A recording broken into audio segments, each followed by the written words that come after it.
Salam hörmətli izləyicilər. İqtisadiyyat bugün verilişlə yenidən sizlərin qonağıyıq. Bu dəfə sizinlə Azərbaycanın ixrac imkanlarından danışacağıq. Azərbaycan iqtisadiyyatının 90% bildiyiniz kimi neft və neft məhsullarının üzərində formalaşan ixrac üzərindədir və biz bu dəfə müzakirə etmək istədiyimiz, sizlər üçün aydınlaşdırmaq istədiyimiz mövzu odur ki, Azərbaycan iqtisadiyyatının bu asıllığını, 90% neftdən olan asıllığını necə aradan qaldırmaq olar?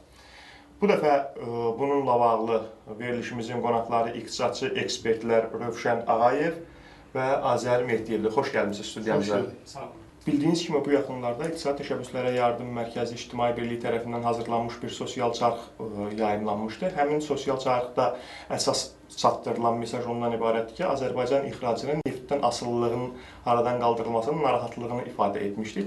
Həmin çarxı sizlərə təqdim edirik və daha sonra müzakirəmizə davam edəcəyik.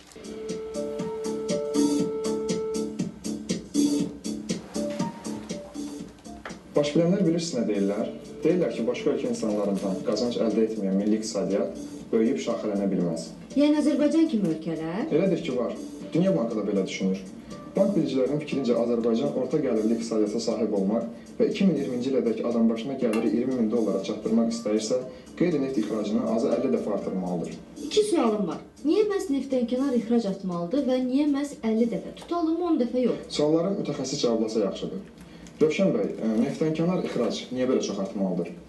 Buna görə çox olmalıdır ki, Azərbaycan neft gəlirlərini itirəcəyi dövrdə onun yerinin doldurulması, o işlərini... Beləliklə, biz sosial çarxımızda da gördüyümüz kimi, Rövşən bəy, burada deməli əsas məsələ neft məhsulları üzərində olan asıllığın aradan qaldırılmasına yönəlikdir. Mən belə bir sualla sizə müraciət etmək istəyirdim ki, niyə başqa məhsullarımız dünya bazarına çıxmır? Başqa məhsullarımızın rəqabət qabiliyyəti mi yoxdur, yoxsa prosesdə başqa problemlər mi mövcuddur? Ümumiyyətlə, mən sizə deyim ki, bu neftdən zəngin, təbii resurslarla zəngin olan ölkələr üçün bu biraz tipik bir situasiyadır.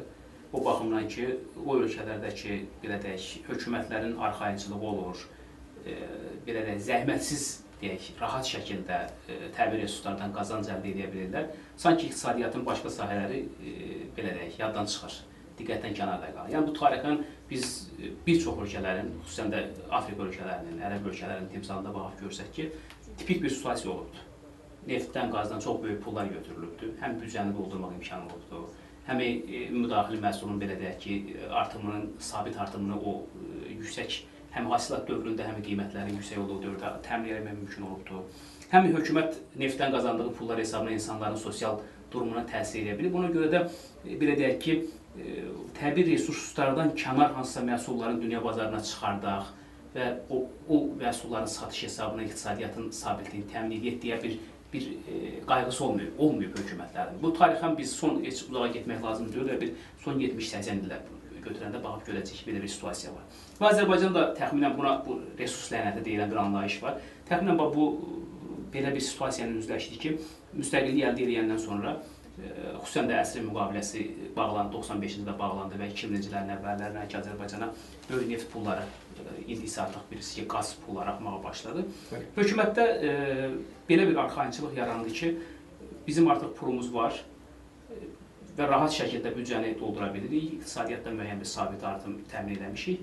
Amma artıq bizim çarxda da o mesaj aydın şəkildə özünü göstərdi ki, bir çox beynəlxalq təşkilatlar narahatlığını ifadə etməyə başlayıblar. Məsələn, Dünya Bankının Azərbaycan üçün 2009-cu ildə hazırladığı İpək yolu iqtisadiyyatın ixrac vasitəsilə diversifikasiyası adlı sənəddə də çox aydın şəkildə hökumətə bildirilir ki, Azərbaycan hökuməti 2020-ci ilə qədər orta gəlirli, bunlar birisi ki, Dünya Bankının Beynəlxalq Valyuta Fondunun istifadə etdiyi bu gəlir qrupları üzrə təsnifat var və orta gəlirli ölkələr səviyyəsinə, yəni 20.000 dollar və onun üzərində olan ölkələr ki var, bu səviyyə çatmaq istəyirsə, Azərbaycanın qeyri-neft ixracı ən azı 10.000 dollara qədər artmalıdır.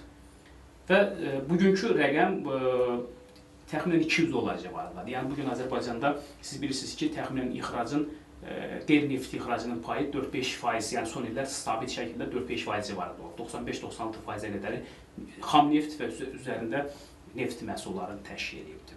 Yəni biz o 4-5% dəyər ifadəsinə çevirəndə və adam başına böləndə bu təxminən 200 dollar edir. Məsələn, müqayisə üçün mən sizə bir misal deyim. Tutaq ki, Estoniya Azərbaycandan ərazi və əhalicə bir orta hesabla 7-8 dəfə kiçik bir ölkədir. Yəni iqtisadiyyatı da belə deyək ki, müqayisə edəndə amma biz görürük ki, məsələn, bu ölkədə adam başına ixrac 3000 avro üstündədir. Yəni bu ölkə məlumdur ki, resurs ölkəsi deyil. Yəni bunun artıq nə qədər ixracı varsa, hamısı resursdan kənar ixracdır. Yəni biz o şəkildə götürüb Azərbaycanın qeyri-nefti ixracını bu cür kiçik ölkələrlə müqayisə edəndə görürük ki, fərq təxminən bir 15 dəfədir. 15 dəfə bizdən üstündür onların ixrac imkanları. Yəni bu ümumi bir statistik mənzərədir, amma qaldı konkret olaraq, yəni bunun bir xeyli hissəsini mən daha çox siyasi səbəblərlə izah elədim, amma bunun təbii ki, yəni hökumətin arxayınçılığı, o tipik resurs lənətindən doğan arxayınçılıqlar, qayğısızlıqlar, bunun əsas siyasi səbəbləri bu idi. Amma təbii ki, bunun iqtisadi səbəbləri də var ki, niyə biz neftdən kənar ixracımız çox deyil, biz böyük potensialımız yoxdur. Ümumiyyətlə, aparılan tədqiqatlar göstərir ki, o ölkələrdəki ixrac qabiliyyətinin artırılması, ixrac potensialının gücləndirilməsində əsas hədəf insan kapitalı ilə bağlı olmur. Yəni, yüksək texnologiyanın tətbiqi mümkün olmur. Söhbət rəqabət qabiliyyətli məhsul istehsalından gedir. Yəni, sən rəqabət qabiliyyətli məhsul istehsal edə bilməyəcəksən, sən ixrac potensialın olmayacaq. Məsələn, belə deyək də, Azərbaycan da avtomobil istehsal edir, istehsal potensial olaraq istehsal edəsin, Almaniyada istehsal edir. Aydın bəs, ya Yaponiyada istehsal edir, ya Amerikada istehsal edir. Biz gedib dünya bazarında indiki texnoloji imkanlarımızla, indiki insan kapitalı səviyyəsi ilə, bilik bacarığımızla biz avtomobili dünya bazarına sata bilməyəcəyik. Yəni Azərbaycanda hər hansısa bir məhsul var mı dünya bazarında rəqabətli? Mən ona gəlirəm. Yəni bizim burada ölkə üçün önəmli olan nədir? Biz dünya bazarında nəyi sata bilərik? Hansı məhsulları texnoloji baxımından dünya bazarında rəqabət qabiliyyətli məhsul istehsal edə bilərik? Ümumiyyətlə mən sizə deyim ki, aparılan tədqiqatlar onu da göstərir ki, o ölkələr ixracda rəqabət qabiliyyətliyində odur ki, birini dedim, təbii ki, yüksək texnoloji məhsul istehsal edilməlidir. İkinci vacib məsələ əmək məhsullarıdır məsələdir ki, tutaq ki, sən vaxt vadi ərzində nə qədər çox məhsul istehsal edə bilirsən. Misal üçün, belə deyək ki, bir zavod Azərbaycanda 100 işçi ilə ildə 1000 maşın istehsal edir, amma tutaq ki, Yaponiyada 50 işçi ilə 10-15 min məhsul istehsal edir. Aydın məsələdir ki, o 50 işçinin 15 min maşın buraxırsa, bizimki 100 işçi ilə 1000 maşın buraxırsa, fikir verirsiniz, burada məhsulların nisbəti azalaq 1-30 nisbətindədir. Bu demək ki, onun məhsul daha ucuz olacaq. Çünki məhsul nə qədər az vaxt sərf olunursa, onun asan başa gəlməsi, ucuz başa gəlməsi və çünki rəqabət qabiliyyətində iki məsələ var. Məhsulun keyfiyyəti və qiyməti. Birinci, nə qədər keyfiyyətli məhsul istehsal edə bilirsən, çox önəmli məsələdir. İkincisi, nə qədər ucuz məhsul istehsal edə bilərsən. Məsələn, rəqabət qabiliyyətinin ölçülməsində istifadə olunan iqtisadi nəzəriyyədə üsullardan biri daxili resurs dəyəri məsələsidir. Daxili resurs dəyərinin mahiyyəti budur ki, sənin ölkə daxilində istehsal elədiyin məhsulun dəyəri dünyada istehsal olunan analoji məhsulun dəyərindən nə qədər azdırsa, sənin uduşun o qədər çoxdur. Məsələn, belə deyək, Azərbaycanda alma 1 manata istehsal olunur, amma Rusiyada 2 manata istehsal olunursa, bu demək ki, bizim daxili resurs dəyərimiz 0.5-dir. Belə bir düstur var ki, o 1-ə yaxınlaşdırsan, sən rəqabət qabiliyyətliyini itirirsən. 1-dən aşağı, nə qədər aşağı 0-a qədər yaxınlaşdırsan, sən rəqabət qabiliyyətini yüksəlir. Bu çox önəmli. Birinci bu məsələdir. İkincisi, keyfiyyət məsələsidir. Məsələn, mən bu günlərdə bir Azərbaycan biznesmeninin maraqlı bir yazısını oxudum. Çox maraqlı bir detal idi. Rusiyada meyvə tərəvəz biznesi ilə məşğul. Maraqlı bir şeydir. Deyir ki, biz, məsələn, bugün Azərbaycan, bax, indiki situasiyadan danışır. Rusiyanın indiki vəziyyətindən danışır. Bu yay baş verənləri şərh eləmişdi ki, biz Azərbaycandan meyvə tərəvəz gedir. Məsələn, bizim meyvə tərəvəzimiz, tutaq ki, pomidorumuz. Çindən gələn pomidordan 2 dəfə bahadır. Məsələn, bizdən gedən məhsul Sibirdə təxminən 4 manata satılır. O Sibirdə çalışan bir biznesmendir. Amma tutaq ki, Çində deyir, gələn məhsulu bizim pulla 2 manata satırıq. Amma deyir, gələn müştəri 4 manatlıq Azərbaycan pomidorunu istəyir. Görürsünüz, burada bəzi hallarda iqtisadi nəzəriyyə, görürsünüz, mən bir tərəfdən qiymət amilini deyirəm, daxili resurs dəyər nəzəriyyəsi onu nəzərdə tutur. İkinci, keyfiyyət məsələsi var. Eyni qaydada, məsələn, o meyvəni misal çəkmişdi ki, Azərbaycandan gələn gilasın müştəri daha baha olsa da... Bəli, Özbəkistandan gələndən bir yarım dəfə bu dəqiqə baxın, indi bazarlarda bahadır, amma Rusiya vətəndaşı, Sibirdə yaşayan Rus insanı gəlir, Azərbaycan gilası. Nədir, bu nə deməkdir? Burada artıq görürsünüz, iki məsələ var. Məhsulun keyfiyyəti, bir də ki, məhsulun qiyməti məsələsi. Ona görə də mən düşünürəm ki, bizim o sizin sorduğunuz ki, niyə biz məhsullarla çıxa bilmirik? Görünür, Azərbaycanda biz yəqin ilərləyən dəqiqələrdə o məsələləri toxunacaq ki, hökumət nələri etməli əslində etməyibdir. Görünür, Azərbaycanda neftdən kənar məhsulların rəqabət qabiliyyətli məhsulların istehsal olunması və xüsusilə onların bazarlarının tapılması. Bəzən görürsünüz ki, indi bəzi mən faktlar onunla bağlı deyəcəm. Görürsünüz ki, məhsul var. O məhsulu biz bilirik ki, çıxartsaq müəyyən bir rəqabətə tab gətirə bilərik. Amma sadəcə institutlar işləmədiyinə görə, mexanizmlər olmadığına görə o gedib alıcısını tapmır. Yəni ona deyirlər ixrac infrastrukturu deyilən bir anlayış var və o ixrac infrastrukturunda çox müxtəlif elementləri var. İxracın kreditləşməsi var, ixracın sığortası var, ixrac imkanlarının belə deyək sənədləşmələrinin rahatlığı var. Hansı ki bizim bugün ən böyük problemlərimizdən biri xüsusən kənd sıfatı ilə bağlı sahələrdə ixrac bariyerlərinin olması var ki, qeyri-rəsmi bariyerlərin, hətta rəsmi bariyerlərin. Hansı ki başqa ölkələrlə mübahisədə. Məsələn, mən sizə bir misal deyim. Biz indi bu dəqiqə ixracın gömrüyün sadələşməsindən danışırıq da, vahid gömrük, belə deyək, vahid sənədləşmə, sadələşmə, vahid pəncərə sisteminə. Amma məsələn, mən bir material, Sinqapurla bağlı bir material oxuyurdum. Hələ 60-cı illərdə, hansı ki, ümumiyyətlə Sinqapur, hətta Cənub-Şərqi Asiya ölkələri, belə deyək ki, möcüzəsinin səbəblərindən biri məhz dediyim ixrac qabiliyyətli iqtisadiyyat qurmaqlarıdır. Onlar məhz ixracın hesabına, ixrac qabiliyyətli məhsul hesabına onlar dünyanın ən, o belə deyək ki, möcüzə ölkələrinə çevirirlər. O Cənub-Şərqi Asiyanın bir neçə ölkəsi var, bilirsiniz ki, Asiya tərəfləri deyirəm. O ölkələrdə mən deməli bir materialda rastlaşdım ki, hələ 60-cı illərin axırında ixracın vaxtını 15 dəqiqə yeniləməyə nail oldular ki, sahibkar 70-ci illərin əvvəllərində sahibkar kömrükdən keçəndə 15 dəqiqədən artıq elə bir nöqtəyə gəlmiş ki, itirmirdi. Siz təsəvvür edirsiniz, 40 il əvvəl onlar nail olub, amma biz bu günlərin gəlin baxalım, görəyim, onunla bağlı Dünya Bankının bilirsiniz ki, hesabatlarında da var ki, Azərbaycanın o doing business hesabatında açıqlanan bilirsiniz ki, ən bizim pis vəziyyətimizdən biri, hansı ki 180-ə yaxın ölkə içərisində 170-180-ci onluqda, sonuncu onluqda qərar edilir, məhz xarici ticarətdir. Və ixracın prosedurlarının ağırlığı, sənədləşməsinin çoxluğu və burada çox səbəblər var. İndi mən ümid edirəm ki, biz o səbəblərin bir-bir toxunacağıq, həm yunuslarla bağlı, həm infrastrukturla bağlı. Amma burada o sizin sualınızın son nöqtəsi budur ki, cavab olaraq. Həm siyasi səbəblər var, hökumətin peşəkar şəkildə bu ixrac siyasətini, strategiyalarını düzgün işləyə bilməməsi, yönəldə bilməməsi, həm də təbii ki, rəqabət qabiliyyətli məhsul istehsalı üçün zəruri mühitin formalaşdırılmaması. Yəni burada həm insan kapitalı var, həm başqa istehsal amillərinin ucuz başa gəlməsi məsələləri var, bunların hamısı var şəhər təbii ki. Çox sağ olun, təşəkkür edirəm. Azər bəy, siz necə düşünürsünüz? Rəqabət qabiliyyətli məhsul istehsalı necə artırmaq olar? Ölkədə yaranan sənaye texnologiya parkları bu sahədə dünya bazarına çıxacaq məhsul istehsal etməyə imkan verirmi? Əvvəla ondan başlayaq ki, Azərbaycan 2020 inkişaf konsepsiyasında bir mənalı bəyan olunub ki, Azərbaycan ixracın stimullaşdırılması xəttini götürür və belə çıxır ki, Azərbaycan iqtisadiyyatı idxalı əvəzləmək deyil, daha çox beynəlxalq aləmdə mövcud modellərdən ixrac yönümlü bir iqtisadiyyatın inkişaf xəttini götürür. Təbii ki, belə xətti götürülməsi bəyan olunursa, önəmli məsələlərdən biri ondan ibarət Azərbaycan xarici ticarət sahəsində sistemli bir inkişaf strategiyası işləməlidir. Ki, biz xarici bazarlara necə nüfuz edirik? Ona görə ki, xarici bazarlar deyəndə, xarici bazarlar çox geniş çeşidlidir. Bu bazarlarda yüksək alıcılıq qabiliyyəti və müasir ən yüksək keyfiyyətli məhsullar tələb edən Qərblə, Amerika ilə yanaşı, alıcılıq qabiliyyəti son dərəcə aşağı olan və alıcılıq qabiliyyəti aşağı olduğuna görə aşağı keyfiyyətli məhsullar tələb edən ölkələr də var. Düzdürmü? Məsələn, belə deyək də, uzun müddət Azərbaycan bazarında Çinin ən keyfiyyətsiz malları meydan sulayırdı.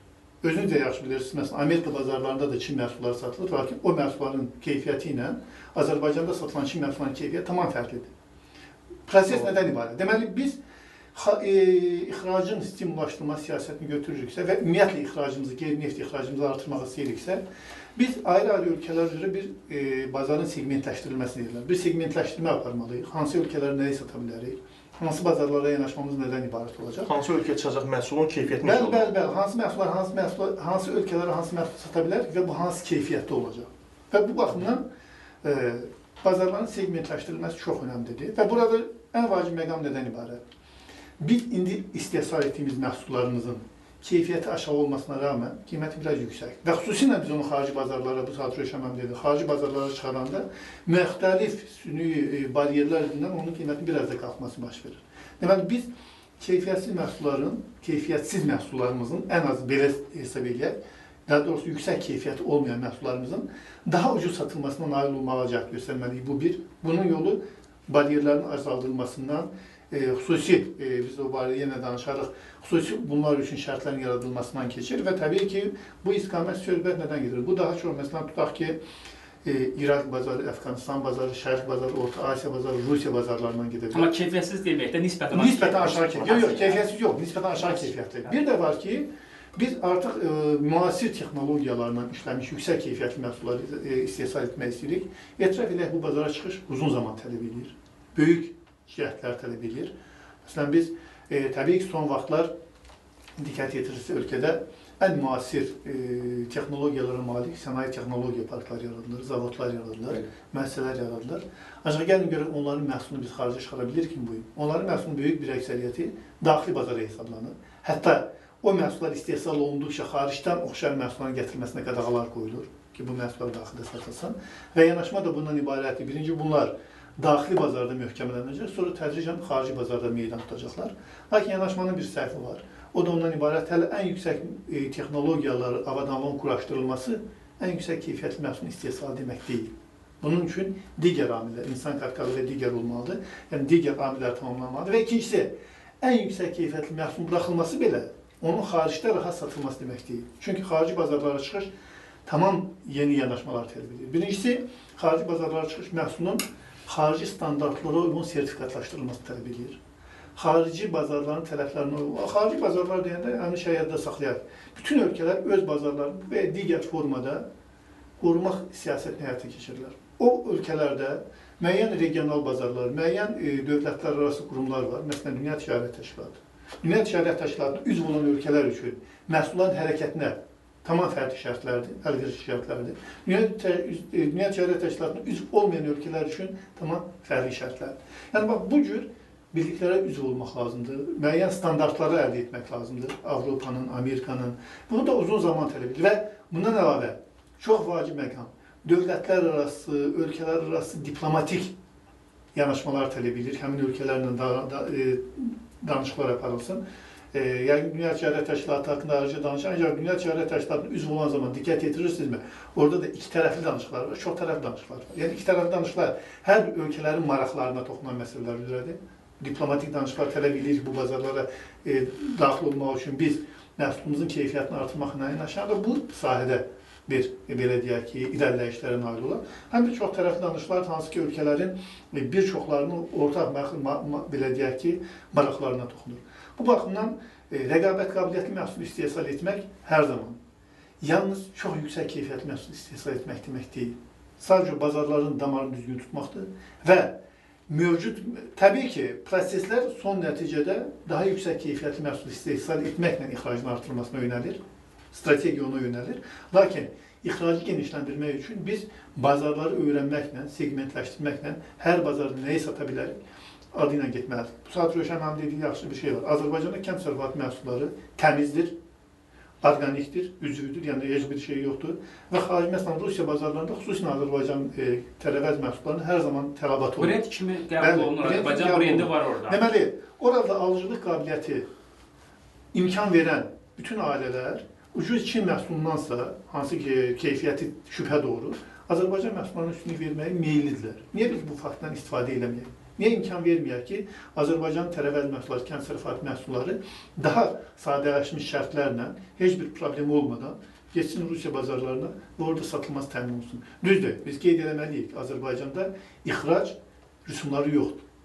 Yəni, qanunla ixrac tamam sərbəst şəkildə aparılmasına bilər. Lakin prosesdə o qədər nümunələr yaradılır ki, məhsulların daşınması, yəni bu inhisarçılıqdan tutmuş, ayrı-ayrı məhsulların daşınmasına qoyulan qeyri-rəsmi xərclər həmin məhsulların qiyməti qalxmasına və onun rəqabət qabiliyyətinin aşağı düşməsinə gətirib çıxarır. Təşəkkür edirəm. Biz qardaşıyıq yenə bu məsələ ilə bağlı. Rövşən bəy, siz dünya praktikasından dediniz, Sinqapur misal olaraq çəkdinizsə. Bəs belə bir sual vermək istəyirdim ki, mən sizə ixrac prosedurunu Azərbaycanda necə asanlaşdırmaq olar? Əvvəla burada sənədləşmə məsələsi var. Yəni, Dünya Bankının Doing Business indeksində də görünür ki, Azərbaycanda ixrac üçün tələb olunan sənədlərin sayı inkişaf edən, belə deyək də, yaxşı təcrübə sayılacaq ölkələr var. Onlarla müqayisədə xeyli çoxdur. Məsələn, sonuncu dəfə ya 7 ya 8 sənəddən söhbət getirdi ixracla bağlı. Yəni, sərhəddən ki, müəyyən o sertifikatlar, filanlar.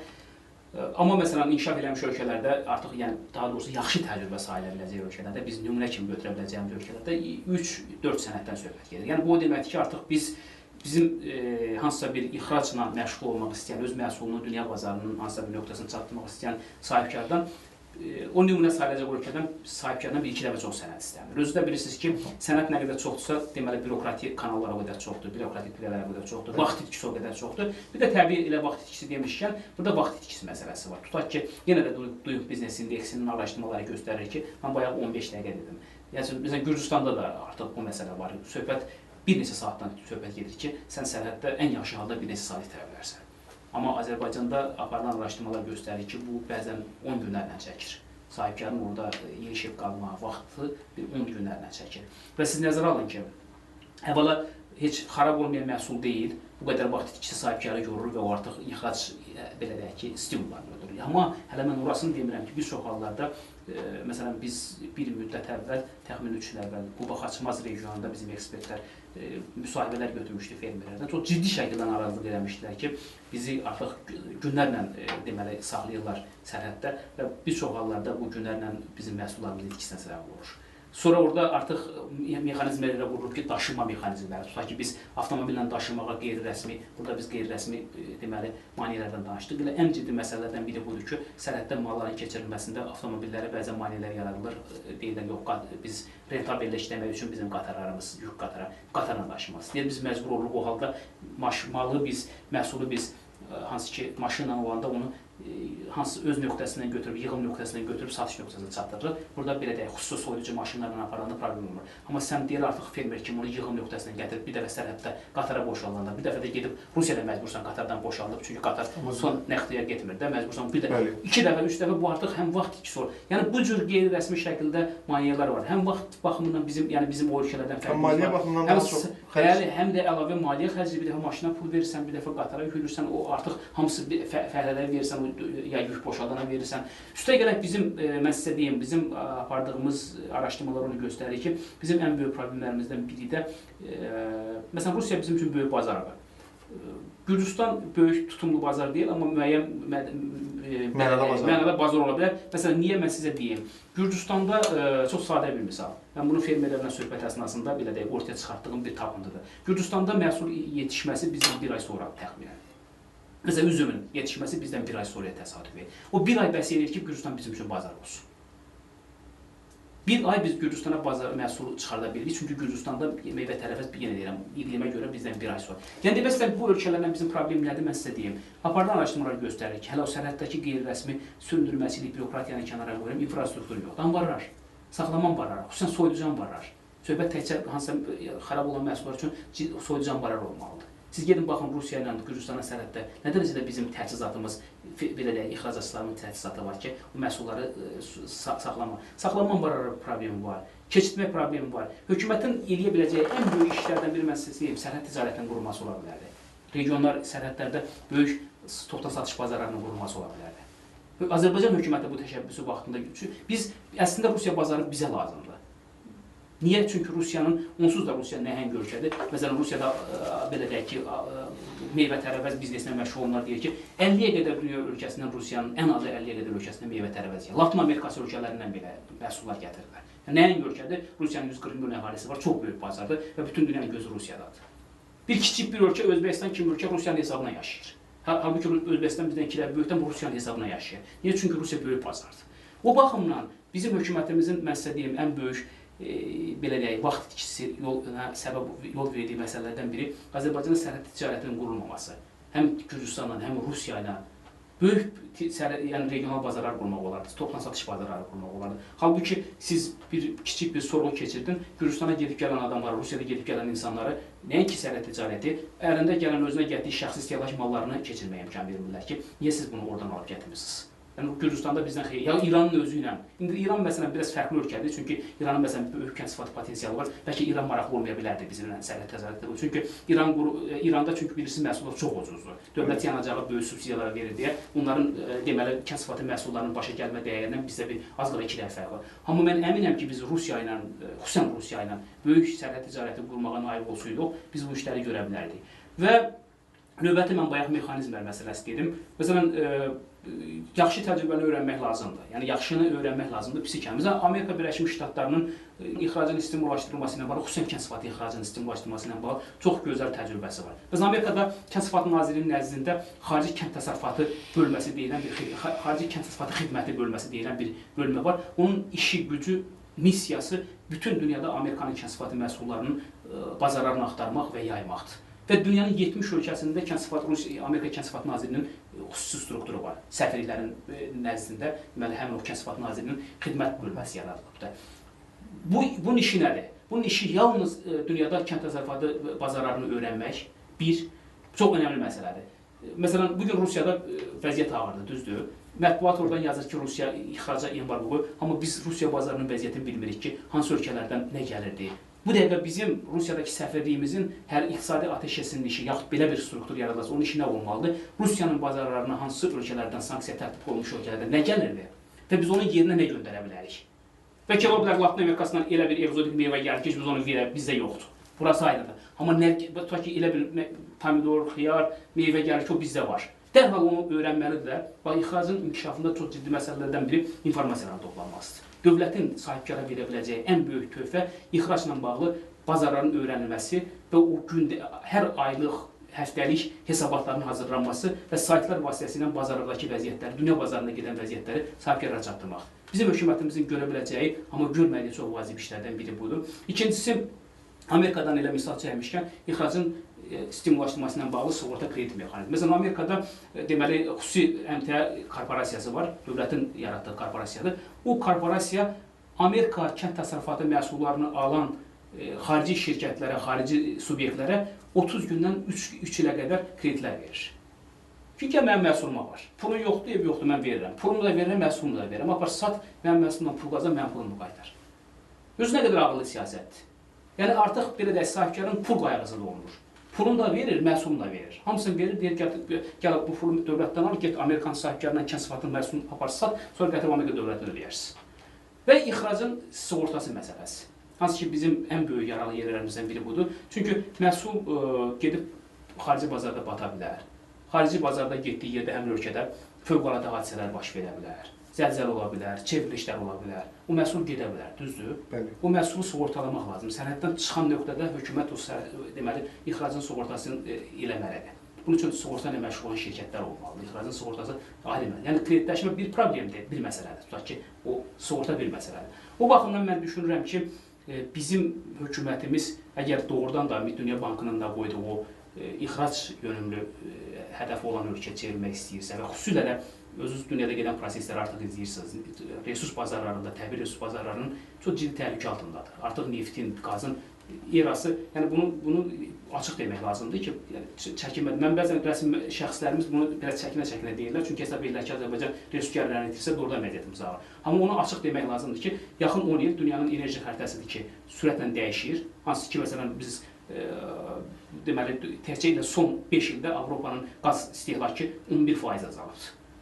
Alternativ enerji hesabı. Biz artıq ciddi təhlükə qarşısındayıq. Biz resurs gəlirlərimizin bu cür şəkildə itirildiyi halda Azərbaycan artıq özünün hətta elə bir nöqtə gəlib çata bilər ki, müəllimin, həkimin normal bu neft pulları itirəsə maaşı verməyə bilər. Buna görə ixrac, neft ixracı bir ölkə daxilində resurs deməkdir, büdcə pul deməkdir. Biz bugün büdcəyə neftdən 15 milyard qazanırıq. 15 milyardı biz itirəndə biz onun yerini ancaq qeyri-neft məhsullarına dolduracaq. Onu da Azərbaycan kimi daxili bazarı məhdud olan ölkədə o istehsalı, o satışı təmin etmək mümkün deyil. Məsələn, tutaq ki, biz Azərbaycanda 1 milyon ton məsələ şərt olaraq meyvə sata bilərsiniz. Məsələn, siz avtomobil sənayesi yarada bilərik, o avtomobil sənayesində hansı ki, yaratmışıq da. Biz ildə 500 maşın sata bilərik. Yaxud da ki, biz elektroenergetika sənayesi yarada bilərik, o ölkədə tutaq ki, 5000 televizor sata bilərik.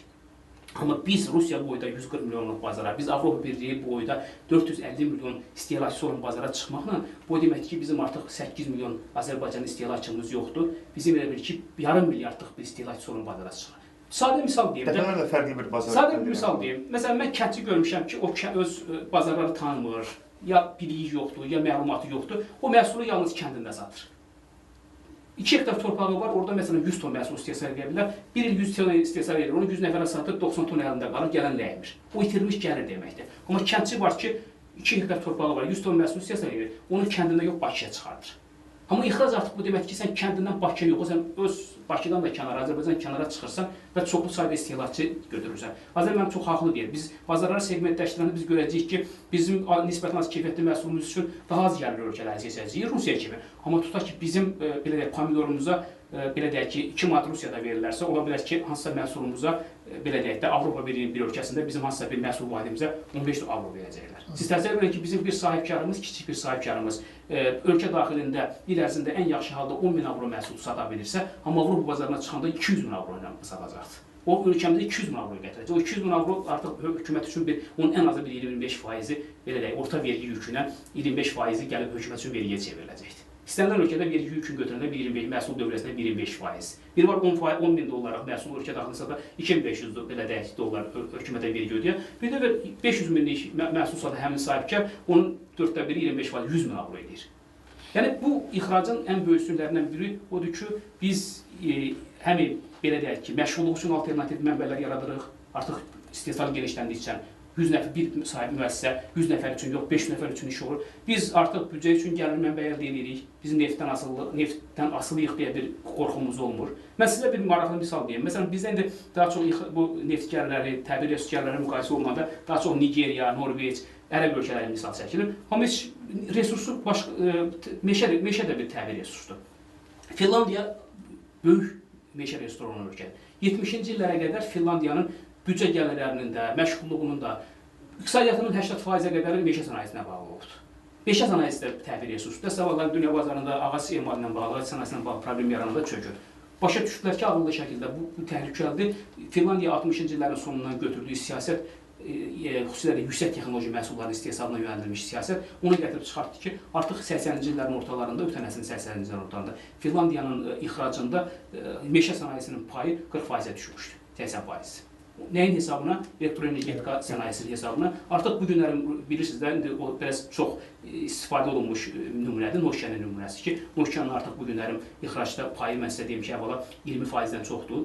Finlandiyanın ixracının 5%-nin özü nəhəng ixracı var, kiçik ölkəsi var. 5%, təxminən 22%-i Nokia'nın payına düşür. Üstə qədər Nokia'nın bir dənə qazancı dünyanın ən nəhəng, belə deyək, neft şirkətlərinin, qaz şirkətlərinin gəlirinə müqayisə olunur. Yəni bu da bir nümunədir. Nefti olmayan, amma maraqlı bir, Finlandiyanın özü də çox maraqlı bir nümunədir.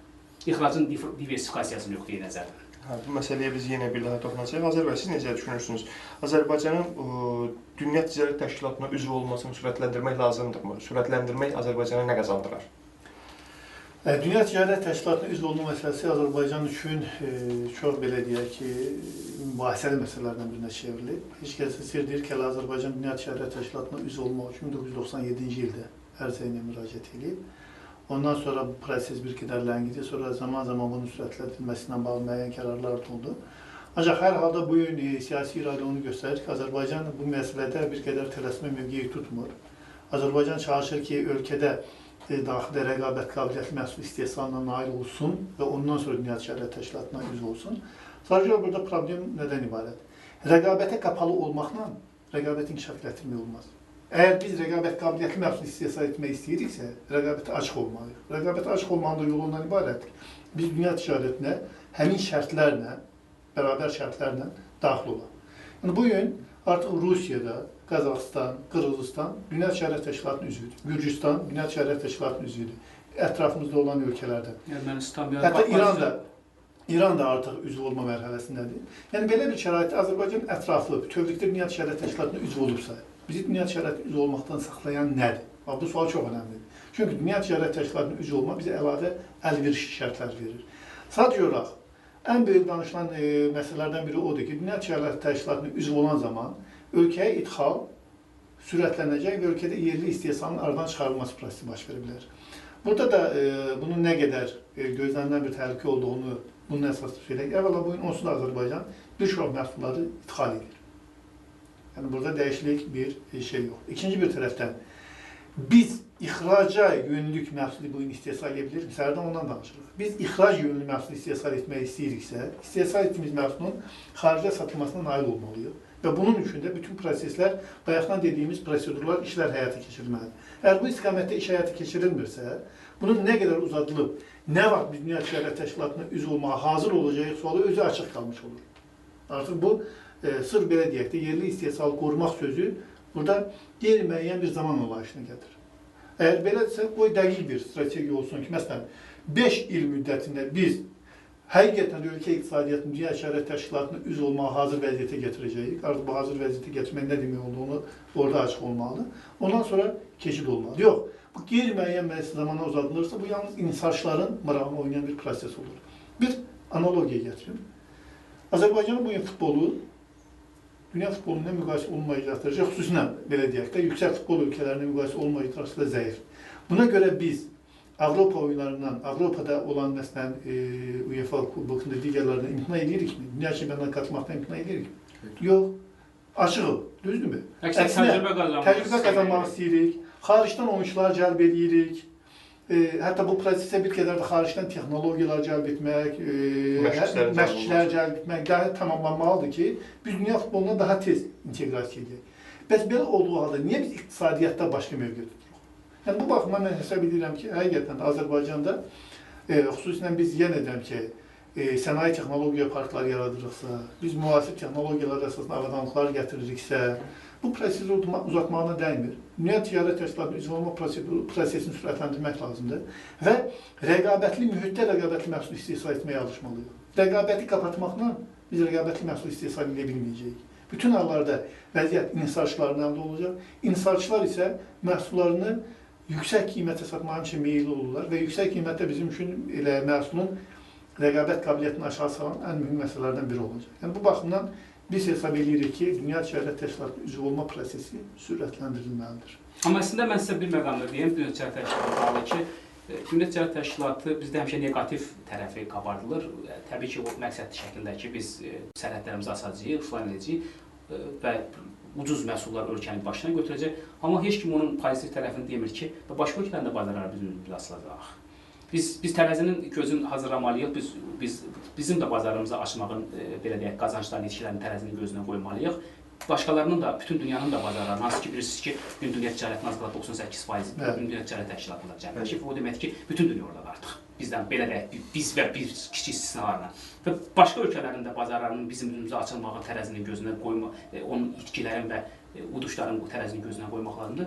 Mən sizi əmin edirəm ki, tərəzinin gözündə başqa bazarların bizim üzründə açılma tərəfi daha ağır olacaq. Həm bazarlar açılmadı, həm də sahibkarlar sığorta əldə edir. Çünki Dünya Ticarət Təşkilatına üzv olma onun şərtləri çərçivəsində malların hərəkətini təmin edir. O isə artıq Dünya Ticarət məhkəmələrinə müraciət, mühafizə mexanizmləri, sığorta sisteminin formalaşmasını təmin edir. Çox önəmli bir amil. Yəni oyun qaydalarında Dünya Bankı, Dünya Ticarət Təşkilatı oyun qaydası deməkdir ki, mən oyun qaydalarını qəbul edirəm. Mən sənə keyfiyyətli məhsul verəcəm. Mən sənə rəqabətli iqtisadiyyat təhvil verəcəm. Yəni, mənim iqtisadiyyatım açıq iqtisadiyyat olacaqdır. Bu sahibkardan xoşum gəlmir, bu ölkədən xoşum gəlmir. Mən bunun məhsulunun qabağını alıram. Mexanizmlərin qoymayacaqlar sənə. O beynəlxalq məhkəməsi, iqtisadi məhkəməsi sistemi sənə imkan verməyəcək. Sənin sərhədlərin açıq olacaq. Necə ki, başqalarının sərhədi də sənə əgər məhsulun keyfiyyətlidirsə, dünya standartlarına, Avropa Birliyi standartlarına cavab verirsə, o keyfiyyət standartlara baxımından sənin bazarların bizə açıq olmalıdır, bizim də bazarlarımız sənə açıq. Mən yenə deyirəm, mən əminəm ki, o prosesdə bizim iqtisadiyyatımızın, sahibkarlarımızın uduşu qat-qat çox olacaqdır. Nəinki başqalarının bizdən əldə edəcəklərindən. Bəs mən belə bir sual vermək istəyirdim ki, sizə istər yerli bazarda, istər bir sıra dünya ölkələrinin müxtəlif ticarət mərkəzlərində olduğumuz zaman ən çox rast gəldiyimiz bir marka bu Made in China markası altında Çin istehsal olunan məhsullardır. Bəs Azərbaycanda istehsal edilib markasını dünya tanıtmaq üçün nə etmək lazımdır, nə edə bilərik? Əslində baxanda biz onun nə edə biləcəyimizi əhəmiyyətli hissəsini biz dedik ki, ora infrastrukturun yaradılmasından, ixrac sığortasından tutmuş, ixrac kreditləşməsindən tutmuş, rəqabətli qabiliyyətli üçün texnoloji, yüksək texnoloji bazanın yaradılması, yüksək insan kapitalının inkişafı, yəni təhsil üçün. Bütün bunların hamısı? Bunların hamısı kompleks şəkildə. İxrac korporasiyalarının yaradılması, kənd sərfiyyatı çox önəmlidir ki, bayaqlar dediyimiz, Rövşən dedik, məsələn, kəndçi 2 hektar sadi məhsul istehsal edib, xarici məhsulunu apara bilmir özü. Rentabeli deyil onun üçün aparıb çıxartmaq. İxrac korporasiyaları yaradılır. Onlar o fermerlərdən bu məhsulları alırlar və özləri satışını təşkil edirlər. Sonra sənaye zonaları deyilən, məsələn, Türkiyədə çox yaxşı nümunə var. Kiçik müəssisələrin iri sənaye zonaları böyük. Yəni, orada minlərlə kiçik müəssisə fəaliyyət göstərir. Hərəsi müəyyən hissələr istehsal etməklə məşğuldur. Ancaq özləri bir hissədə ixracla məşğul deyil. Ancaq o sənaye qovşağının vahid bir ticarət korporasiyası yaradılıb, ixrac korporasiyası. Onlar o məhsulları kiçik müəssisələrdən alırlar və dünya bazarlarına satış təşkil edirlər. Bütün bunlar həmin o Azərbaycanda istehsal edilib markasının dünyaya yayılması bayaq dediyimiz mexanizmlərdən biri ki, tamamlayıcı elementləridir. Amma və nəhayət həm də təbii ki, rəqabətli iqtisadiyyat, daxil də söhbət. Rəqabət qabiliyyətli məhsul üçün rəqabətli iqtisadiyyat olmalıdır. Yəni, sahibkarın üçün heç bir inzibati bariyeri olmamalıdır. Necə ki, bugün Azərbaycanda o bariyerlər vardır. Bu filan insarçınındır, sən bu bazara girə bilməzsən, sən bu məhsulu istehsal edə bilməzsən deyib, sən Azərbaycan brendi yarada bilməzsən. Bütün belə son 100 ilin, hansı ki son 100 il dünya iqtisadiyyatının ən yüksək inkişaf dövrü götürülür də əvvəlki 100 illərlə müqayisədə. Son 100 il iqtisadi inkişaf təcrübəsi göstərir ki, istənilən belə deyək, rəqabət qabiliyyətli iqtisadiyyatın bünövrəsi, hərəkət verici qüvvəsi yalnız kiçik orta sahibkarlıq ola bilər. Yəni bugün dünyada siz götürsəz məşğulluqda da, büdcə gəlirlərində də, ixrac qabiliyyətli məhsul istehsalında payında da kiçik orta sahibkarlığın payı 80-90%-dən kiçik deyil. Ona görə də hökumətin ən böyük edəcəyi iş ölkədə rəqabət qabiliyyətli iqtisadiyyat yaratmaq. Rəqabət qabiliyyətli iqtisadiyyat biliyi öyrənməyə meyilli iqtisadiyyat deməkdir. Yəni kiçik sahibkarın siz əlini tutsanız ayağı ilə gedib xaricdən öyrənəcək. Çünki o kiçik deyil, onun imkanları məhduddur. O yalnız bazarda necə belə deyək ki, brendə çevirən məhsul istehsal edə bilər, necə rəqabət apara bilər, biliyi ilə, ağlı ilə. Belə tamamilə da Rövşən, rəqabət qabiliyyətli iqtisadiyyat da rəqabət qabiliyyətli insanlar yaradır. Tamamilə doğru, tamamilə doğrudur.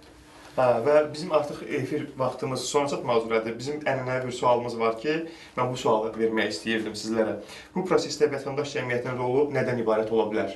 Mən qısaca onu deyim ki, rəqabət, məsələn, biz özümüz də vətəndaş cəmiyyətini təmsil edirik. Bizim ən böyük ixrac yönümlü iqtisadiyyat formalaşmasında ən böyük rolumuz tədqiqatçı olaraq biz belə deyək ki, yaxşı təşəbbüslər göstərə bilərik sahibkarlarımız üçün ki, ixrac qabiliyyətli məhsulu necə yaratmaq olar, bazarları necə tapmaq olar, rəqabətdə necə udmaq olar. Onlar üçün bələdçilər, bilik bacarıq verən nəşrlər buraxmaq, seminarlar keçirmək, bu ola bilər. İkinci ən böyük dəstəyimiz şəffaflığın yaradılması üçün hökumət üçün təşəbbüslər göstərə bilərik. İctimai nəzarət funksiyası yerinə getirib sərhəddə sahibkarların üzləşdiyi problemləri ictimailəşdirə bilərik. Yəni vətəndaş cəmiyyətinin burada görəcəyi işlər çoxdur. Ən azı biz özümüz kontekstindən mən görə biləcəyimiz işlərin bir neçəsini sıraladım. Yəni əslində elə bu verilişin özü də bu istiqamətə atılan adımlardan biridir. Maarifləndirici və düşündürücü xarakterli suallar ortaya qoyulur ki, bu istiqamətdə iş görülsün. Təbii ki, vətəndaş cəmiyyətinin işi ilk növbədə maarifləndirici işidir. Rəşəman burada dedi. İkinci mühüm istiqamət tədqiqatlardır, hansı ki, biz həm xarici ən gözəl təcrübələri araşdıra bilərik ki, hansı mexanizmlər mövcud, bunları necə tətbiq etmək olar. Üçüncüsü, mövcud problemlərin ortaya çıxarılmasıdır. Yəni, problemlər nədən qaynaqlanır, necə, hansı həll üsulları var, alternativlər nədən ibarətdir, bunlar hansı mövcud siyasət daxilində həyata keçirilməsi mümkündür. Yəni, görürsünüz, kifayət qədər hökumətlə əməkdaşlıq imkanları var. Dördüncü istiqamət ictimai nəzarətin təşkilidir. Yenə bayaq dediyimiz kimi, bir var proseslər təhqiq etmək, qanunvericilik araşdırma təhqiq etmək, bir də var bu proseslərin necə getdiyinə və xüsusilə sahibkarların, iş adamlarının ixrac prosesində üzləşdikləri o ayrı-ayrı problemlərin ortaya çıxarılması və qanunvericiliyin nəzərdə tutulduğu formada tətbiqi istiqamətli ictimai vəkil funksiyası. İctimai vəkillik funksiyası.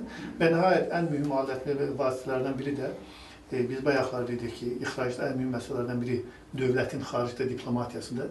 Bunlardan biri vətəndaş cəmiyyətində bir işi Azərbaycan məhsullarının xaricdə diplomatiyası təşkil etmək. Çünki vətəndaş cəmiyyəti çox böyük tədbirlərə qatılır, müxtəlif tədbirlərə və həmin tədbirlərdə imkan daxilində Azərbaycan iqtisadiyyatının, Azərbaycan məhsullarının təbliği bu əlavə olaraq hökumətin apardığı təbliğat işinə bir yardımcı ola bilər.